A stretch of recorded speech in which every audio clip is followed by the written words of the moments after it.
Good morning! Hayaka and I were just talking about you. Is Chevra still not joining us today? Probably not. We haven't seen her either. Huh? That's such a pity. Director Farina said that we've only got a few small scenes left before wrapping up the entire thing. She even said that she'll get me into a couple scenes, so everyone will have a chance to shine in front of the camera. We were also planning on having a victory feast once we're all finished filming. You can join us, right? If only Chevros was here. I still haven't taken a photo with her. I'm afraid that can't be helped. Those special patrol folks are like phantoms when they've got a case on their hands. But to be honest, I'm even more concerned by what I read in the Steambird earlier this morning. It said that the killer in the murder case was none other than the author of the Two Musketeers. Oh yeah, I heard about that too. He came forward and confessed his crimes, but gave no explanation as to why he pulled the trigger. We didn't know about this case at all when we joined the film. Is it going to affect the reception of our work? From a pure publicity standpoint, this will draw a lot more attention to our film. I have to say, though, that no director can be perfectly comfortable with garnering attention through means other than artistic skill. To be fair, I feel like that ship sailed the moment you allowed yourself to be named as the director on our posters. It's not my fault that I'm super popular. What was that saying again? My popularity has, Sunk to an all-time low? spread to the four corners of Teyvat.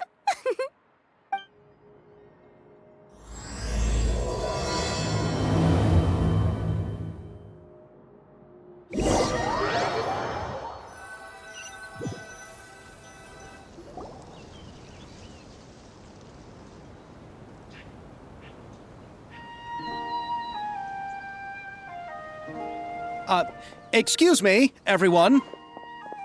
Xavier! Feels like it's been ages since we last saw you. I've been talking nonstop with the Film Association, and I'm absolutely swamped trying to coordinate the film's marketing. So forgive me for not being around more often, but please believe me when I say that I will make sure everyone's hard work gets the exposure it deserves. Oh, seems like you've been fighting your own battles. Yes, that's one way to put it.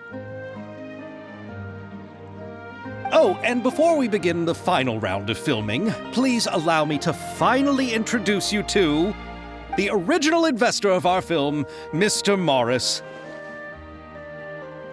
A pleasure to meet you all. Yes, glad to make your acquaintance, Mr. Morris. We've heard about the issues you've encountered with your financial situation, and genuinely hope that things have taken a turn for the better. Oh, well, the situation has, indeed improved somewhat. Don't worry, Mr. Morris. Accidents and last-minute challenges happen all the time. There's no need to blame yourself over it. The good news is that we're almost done filming now, and I would even say that this is the best story I've ever seen. Is that so? I see, that's great news. All right, now that we've gotten all the pleasantries out of the way, let's get this show on the road. We'll mostly be filming typical people and scenery from the streets today to improve the sense of environmental ambiance in some parts of the film. Oh, and there'll be a cameo for Mr. Kamisato and Miss Yoimiya as well. They'll be used to show outsider perspectives on the fates of the Two Musketeers. That's right. Ayato should be here any minute. Excellent! Then let's start with the scenery shots. Camera and clapper loader, you're up. Yep, we'll be ready. Remember, all we need are some wide zoom shots of the streets. If you happen to find some particularly lovely patches of flowers and grass, feel free to grab some close-ups of those as well. Ready? Lights! Camera! Action! Okay, now move the camera slowly. Try to focus on that flower. What's wrong? Just adjust the focal length a bit. Something the matter? Wasn't it working fine for all the days before? Veronique, can we try a different camera? No problem.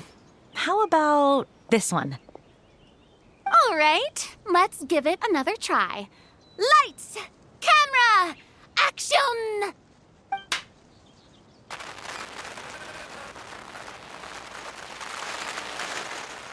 Don't tell me. This one is broken too. Veronique, do we have any other spare ones we can use? I'm afraid we only brought these two today. What? Then go find a workshop to get them repaired right away. Oh, and you too, Bono. Go find our spare camera in the warehouse and bring it back to the set. On it. Greetings, everyone. My apologies for the delay. Is something the matter, Ayaka? It seems like there are some issues with the filming equipment today. We're stuck for the moment. I see.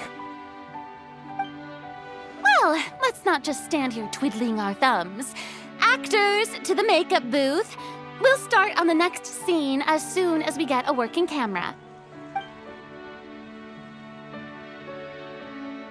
The people at the workshop told me that the part which holds the lens in place seemed to have fallen off. That's super strange. It was perfectly fine just yesterday. Well, no time to dwell on that now. Let's get back to filming. Ahem! Quiet on set! Places, everyone! Lights! Camera! Action! By the way, have you heard about that recent murder case? Yes, I have. It seems that they've caused quite the commotion in the city.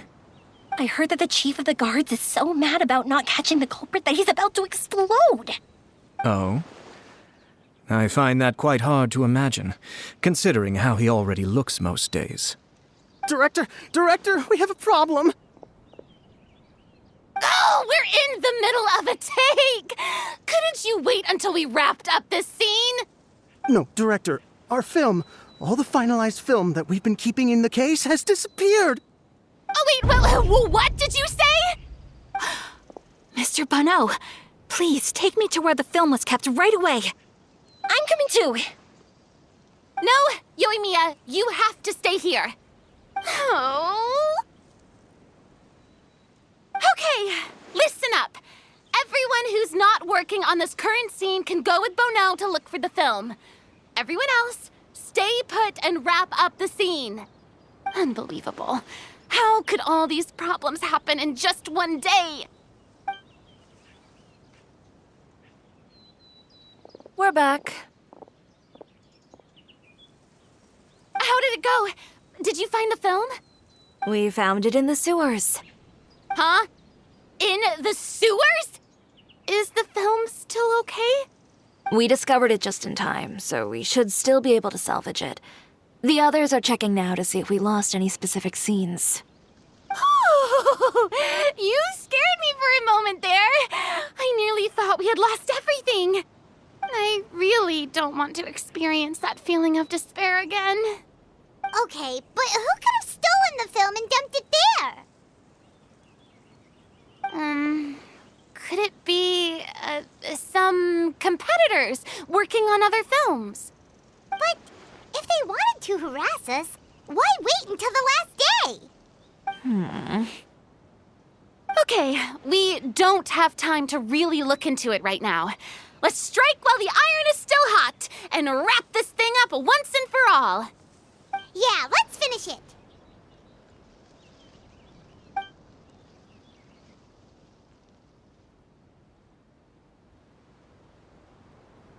I would like to officially announce that our entry to the festival, The Two Musketeers, has now concluded filming!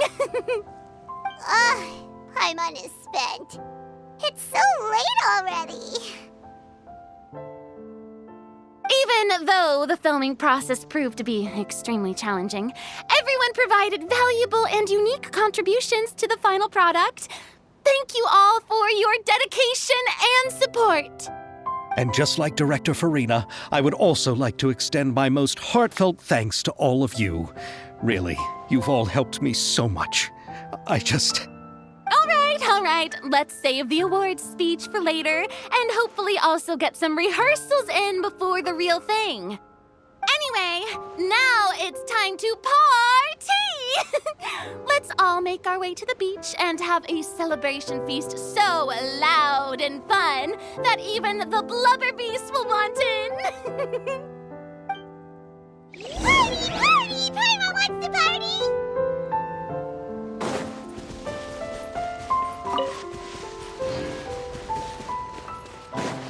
Whoa, this place is hopping. Everyone's finally getting to relax after wrap. Hey, Ayato! How's your work been going? Everything went rather smoothly. Thank you for your concern. Ayato told me that we've already confirmed the dates for some Inazuma Fontaine cultural exchange events. So the next time we visit, we'll be doing so in our capacities as the representatives of the Yashiro Commission. Oh, that's great! Then maybe Paimon will be able to find Fontaine detective novels in Inazuma from now on! Oh, wait. Wouldn't Yae Miko get upset if that happens? That would be stealing some of her business. You've got a point. She's always complaining that light novels have become bland and too predictable after all. The cultural exchange won't only feature literatures of both nations, of course. We have also made plans for cross-cultural engagements in the fields of gourmet cuisine, toy making, and artisan craftsmanship. Whoa! Paimon's getting super excited now! When the time comes, be sure to visit and participate in all the events.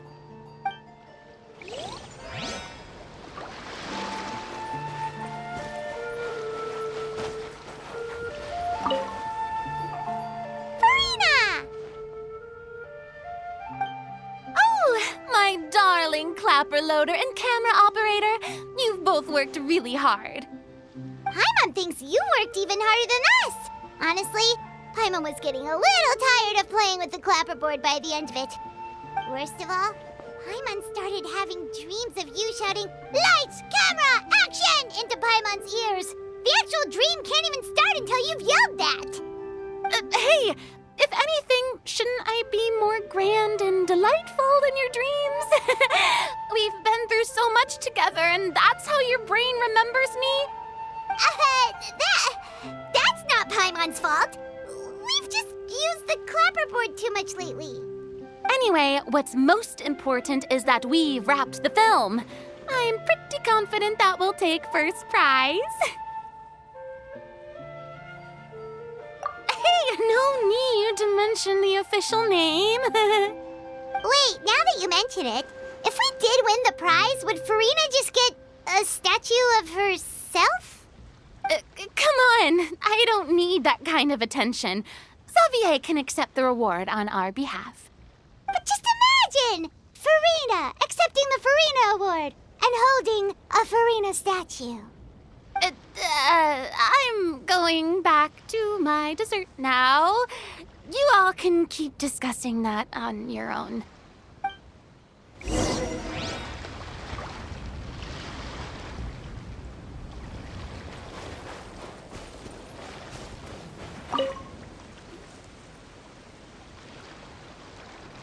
Chiori! Hey, you two. Are you not really into these kinds of big social occasions? Not particularly. But this is still better than Fontaine Fashion Week. But if this film becomes a big hit, people will definitely come flocking to your shop. Yes, that's highly likely. As long as the film can premiere as planned. Are you still worried about the case? That and all the obstacles we had to face today. You're right. It's as if all our bad luck just manifested at once. But why today of all days? No, it's nothing. We've already delivered the film to the editors, so there should be nothing more to worry about. How are you doing, Mr. Morris? You having a good time? Well, you could say that. Do you happen to know when the party is scheduled to end? Judging by how much fun everyone's having, I'd say probably not until well after midnight. Is there something that you still have to take care of at home, Mr. Morris? Oh, well, I'm just not a late night person, so I might take off shortly. Oh no! Silly me. I almost forgot something super important. Oh, what is it? I prepared a whole batch of fireworks for the party, but I forgot to bring them over from the warehouse. Fireworks, you say? Well, that's, truly a pity. Sorry things didn't go as planned. Could you help me carry them over, Mr. Morris? I won't be able to fetch all of them by myself. Me? Are you sure that you can't find anyone else? I just wanted to make this a surprise for everyone. The warehouse isn't far from here. We'll be there in no time. Pretty please, Mr. Morris. These are some of the best fireworks I've ever made. So I also want you to see them before you leave. They're stunning. I promise that they'll be a once-in-a-lifetime experience that you'll never forget. But... It's okay. Just come with me. If we're sneaky enough, nobody else will see us leaving. All right. The warehouse is right over here. I moved the fireworks there in advance, so it shouldn't be too much work bringing them back. It's still a ways away from the party. Sorry about that, Mr. Morris. It's...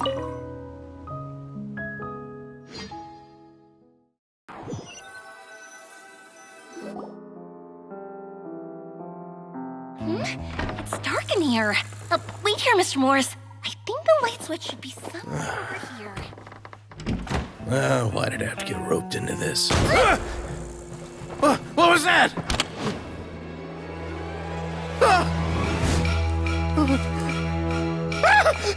Who's there? Get me out! Get me out of here! Did you really think you'd get away, Morris?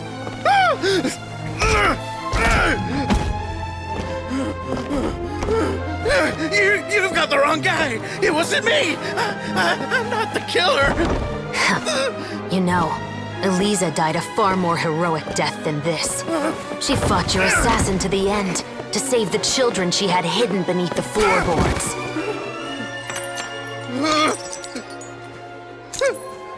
That is Eliza's pendant, the one with a photo of you two inside. The one you gave her. Ring any bells? It's a fake! It has to be! There's no way! No way your assassin didn't destroy it, you mean?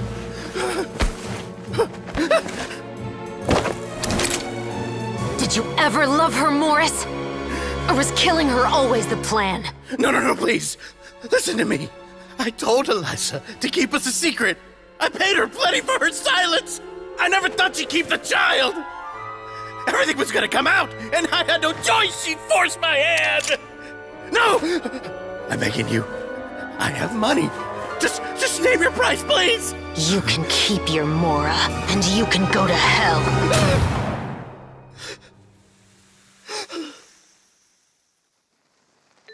I'm Captain Shovraz of the Special Patrol. Morris, you're under arrest for Eliza's murder.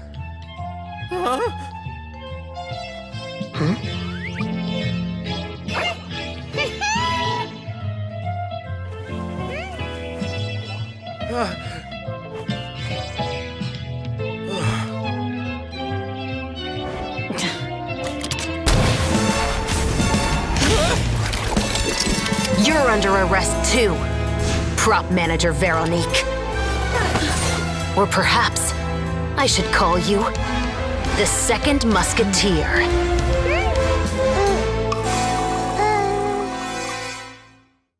Wait, what's going on? This wasn't in the script. Drop the gun, Veronique. Why? Why would you keep me from exacting revenge on this heartless monster? Drop your weapon. This is my final warning.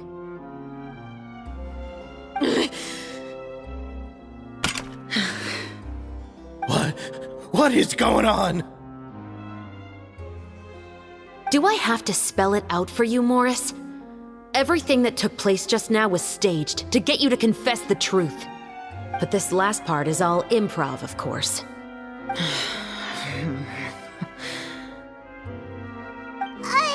Shivers, you told us you wanted wanted us to help you stage a play. You never said anything about the second Musketeer. It's because even I had no way to confirm my theory until now. Thank you for your performance, Yoimiya.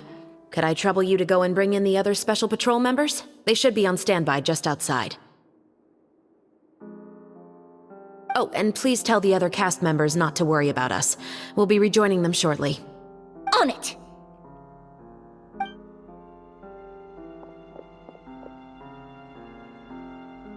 So what do you think, Morris? Care to talk about what happened 20 years ago? My patience is limited, you know. Don't force me to take you back to the interrogation room. I'd wager that you wouldn't last for more than a minute in there. With the recording we made, you have no chance of winning in court. Cooperating with us now is the most practical move. All right. I'll talk. I hired an assassin to murder Elisa. She once worked as a maid on my family's estate. She was very beautiful, and after some time I fell for her.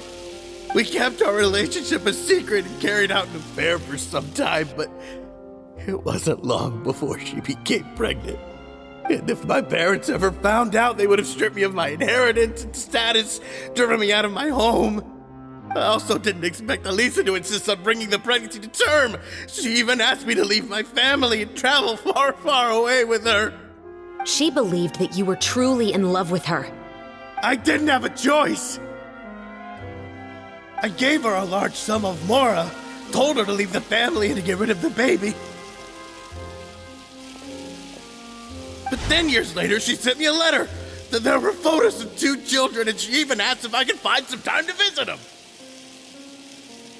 Huh? 2 children? Paimon thought Baptiste was the only... you mean... Even if she had the children against your will, you could have just ignored the letter entirely. Why kill her? I had just gotten engaged to be married to an heiress from another wealthy family. So if anyone were to find out about Elisa, my life would be completely ruined. I didn't have a choice. No. You always had a choice. You just made the wrong choice. Again. Do you know how it feels to watch your mother be killed right in front of you? My brother and I were hardly even school age yet. We were hidden beneath the floorboards, grasping each other's hands like a lifeline. We were so terrified that we didn't even know we could ever take a breath. All we could do was to watch Mother try to fight back, and then collapse to the floor. Even after the assassin left, we were still too terrified to leave our hiding spot. We thought that he might come back. It was only until the next evening when we finally climbed out and gathered around our mother. But she had already become cold and stiff to the touch. You made up your mind right then and there to bring this case to light. Not only that, we resolved to get our revenge. And that's why you became the Musketeers. No, that's why I became a musketeer. The man from before was also killed by me. My brother had nothing to do with it. I figured as much. You did? I once told these two that he didn't look like a killer to me. His confession from that night also rubbed me the wrong way. I think what really tipped me off was, how could I not feel a sense of regret in him? Huh? He confessed faster than any criminal I've ever met, but he didn't say a single word about you. He insisted that he was the sole perpetrator in the case. But after the questioning ended, I disassembled the musket we dug up from his backyard, put it in front of him, and told him to reassemble it. Wanna guess how far he got? He had no idea where to even start. He's never touched a gun in his life. Based on that, I determined that he was not acting alone. He only surrendered himself to draw our attention and create a moment of opportunity for his partner. So, I decided to play along. And as expected, The second musketeer followed us without hesitation once she saw Morris get separated from the rest of the cast. Besides, why else would he call the novel The Two Musketeers? But how did you know it was Veronique? I figured it out the moment Baptiste told me his father's name. That so-called financial crisis was all just a ruse. He just wanted to sign up as the investor and then leave the film without any source of funding. After all, he has a vested interest in minimizing the reach of this story. It's really just the same thing as what he did to Eliza all those years ago. Human scum. But then Xavier pulled out all the stops and got the film made against all odds. Morris couldn't have that. With the killer in custody, he figured it was safe to act. And so he came to visit the set today, just as I expected. Wait, so you were behind all those mishaps today?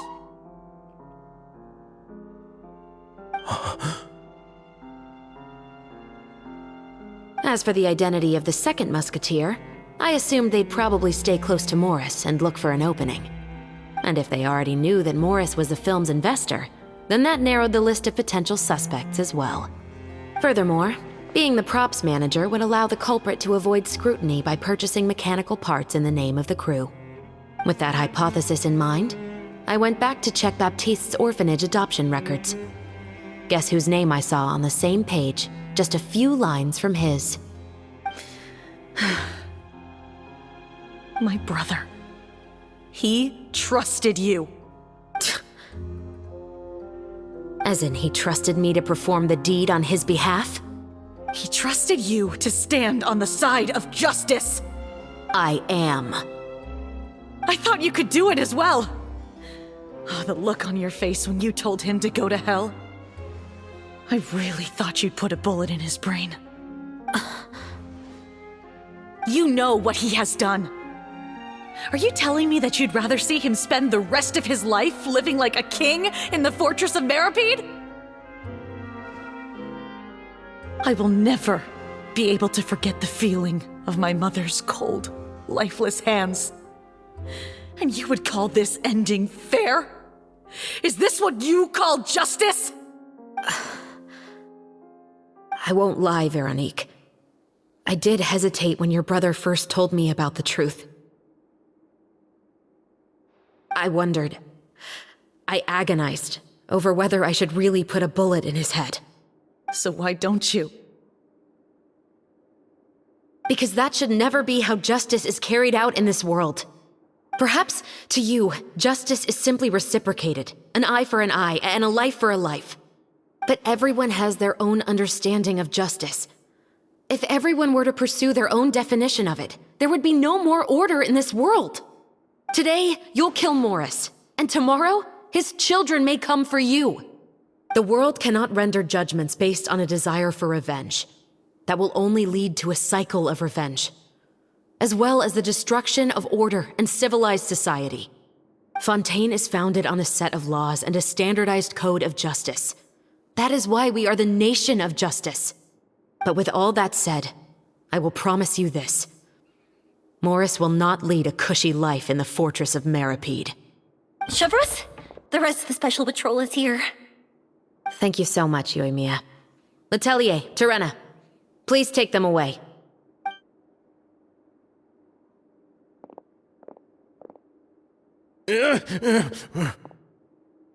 I still can't agree with your reasoning. I know. Justice has not been delivered. At least, not today.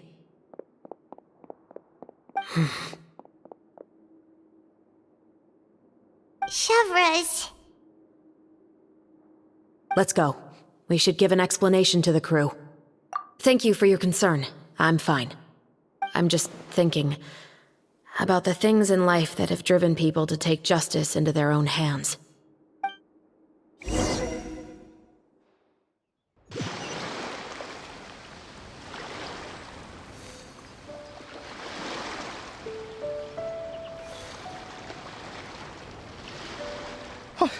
Who would have thought Morris would turn out to be...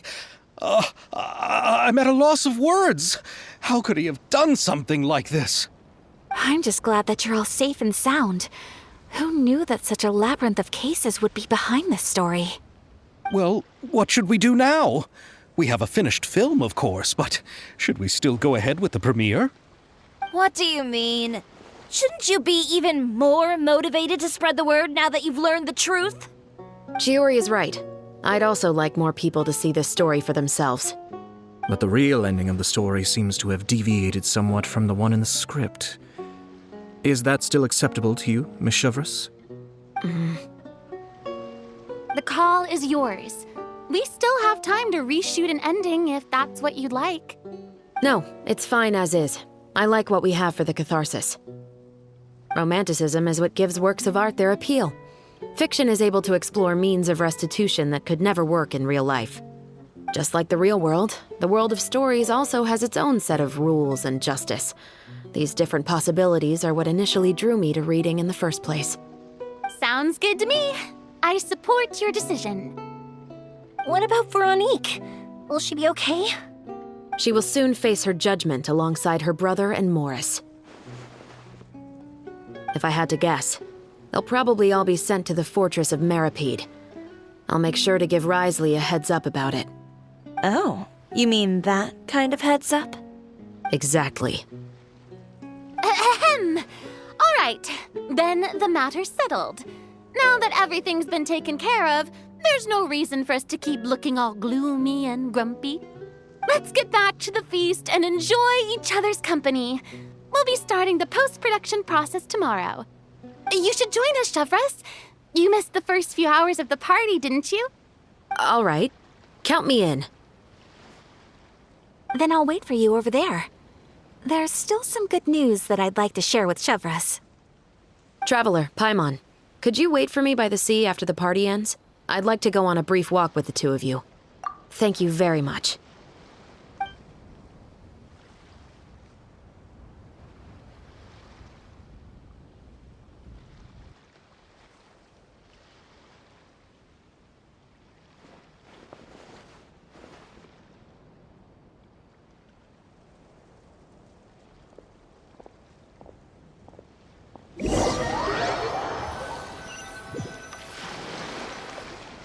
Sorry for the wait.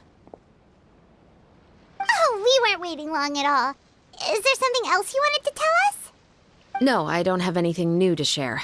I just felt that since you were my investigation partners, I should have another conversation with the two of you.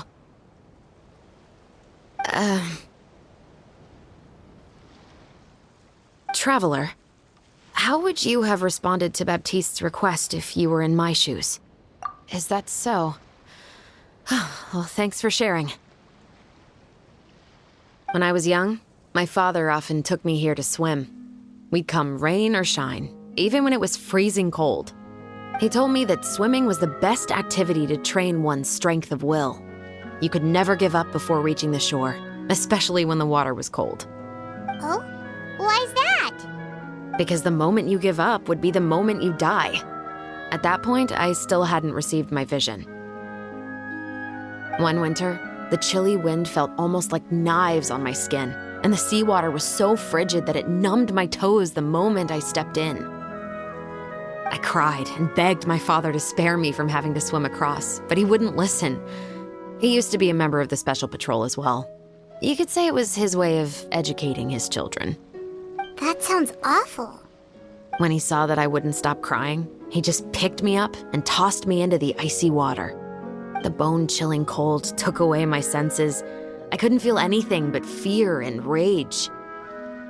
I waited for my father to save me, but one look and I knew he'd already started swimming for the opposite shore. I realized that if I were to give up, I really would die right then and there. I used all of my strength to try and catch up to my father. Those few minutes felt longer than my whole life up until that point. I did, however, make it to the other side. I've never felt afraid about anything in my life after that, nor have I ever cried again. That way of teaching would have never worked on Paimon. Yeah, I don't think that was the right method for anyone. It's just that, working now as I am in the pursuit of justice, I still sometimes feel like I've been tossed into that winter sea all over again. The anger and the helplessness. Chevreuse. But the worse I feel, the more I know to never give up. The alternative would be to forever lose myself among the waves. Anyway, how about a race? Neither of us will drown, but we can still see who swims faster. You guys go ahead! Paimon will grab the clapperboard to mark the start of the race.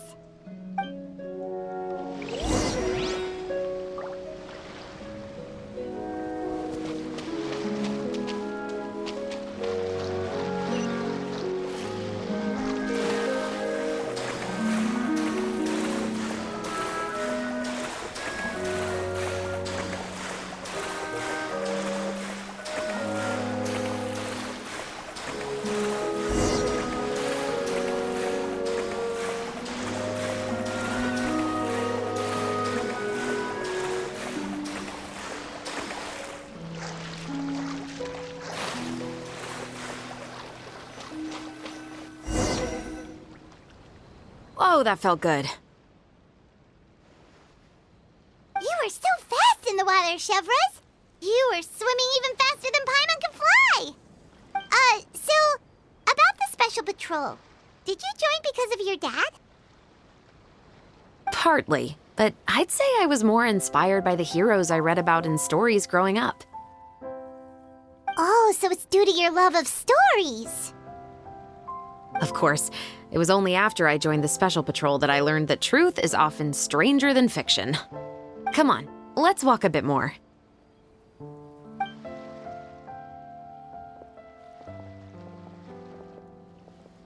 To be honest, I do sometimes question whether the decisions I make are the right ones.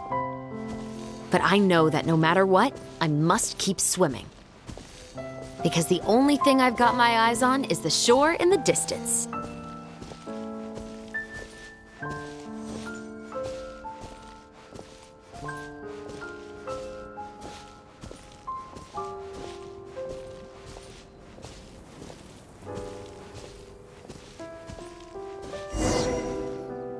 Thank you for coming on this walk with me. I feel a lot better after getting all that off my chest. Huh. We're nearly back at Baptiste's house. Huh, you're right. I didn't realize we were so close. He really did plant a lot of flowers. It's just like how he described it in the story. Huh? Wait. Paimon, Traveler, look! The rainbow roses in the garden. They're in full bloom now.